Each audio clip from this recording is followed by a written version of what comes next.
Few people, when asked, find it easy to pinpoint what they hope to get out of life. Yet, if you ask them for their aspiration for their children or their grandchildren, almost without fail they quickly reply, "I want them to be happy." So should this be a realistic ambition for ourselves too? I'm Dr. Sam Robson, Medical Director of Temple Clinic.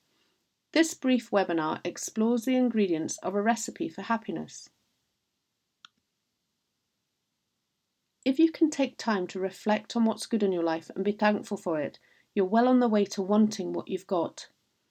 When we constantly worry about the need to get something else, we're not only reminding ourselves that we're not satisfied, but we also stop living in the moment and appreciating what we already have. That's not saying that you shouldn't be aware of and acknowledge what isn't good.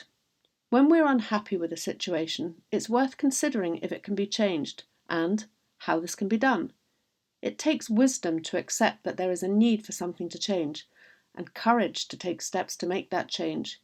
But it also requires recognition that some things just cannot be changed, and then the challenge is how we learn to accept this. With this acceptance, there can be some peace. We must make time for what we enjoy. This usually means setting aside some protected time for this, with no compromise accepted. The time you enjoy wasting is not wasted time. It's an investment in yourself and will help you to recharge. We all need a good work-life balance. It's important to feel we're doing something useful with our lives and being productive, but that should not be at the exclusion of fun and downtime. There should be time for being busy and time for relaxing, time to work hard and time to play. Having a good work-life balance will make you more productive, more successful, and more fulfilled. When we look outside ourselves and do something good for someone else, this activates the reward centre in the brain and generates a warm glow. An act of kindness, however small, can improve your own feelings of confidence and sense of optimism, and who knows, you might also make someone else's day. We all know how lovely it is to feel valued and appreciated, but how can we consciously engender that feeling? It's not really hard. Provide value to your others by being kind to others and your future self. And while you're at it, don't make promises that you don't intend to keep. Having meaningful relationships, whether it's with friends, family, or colleagues, make sure you make time to nurture the precious relationships in your life and take time to let them know that you appreciate them. People can roughly be divided into radiators or drains depending on how they make us feel.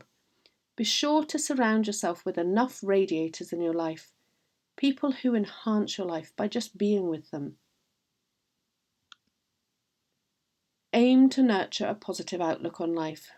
Having a glass half full approach will not only lift your own mood and well-being, but tends to place you into the radiator category and thus be more welcome in other people's lives. With all that being said, you should also be kind to yourself, especially when you're having a bad day. Nobody is happy all the time, and sometimes, in order to appreciate happiness, we have to experience unhappiness, and so we shouldn't fear being sad. Remember, the sad feeling will pass, and it will be all right in the end. And if it's not all right, then it's not the end. So finally, remember, happy people live longer, and at the end of the day, the secret to your own happiness lies in your own hands. So take it. Thank you.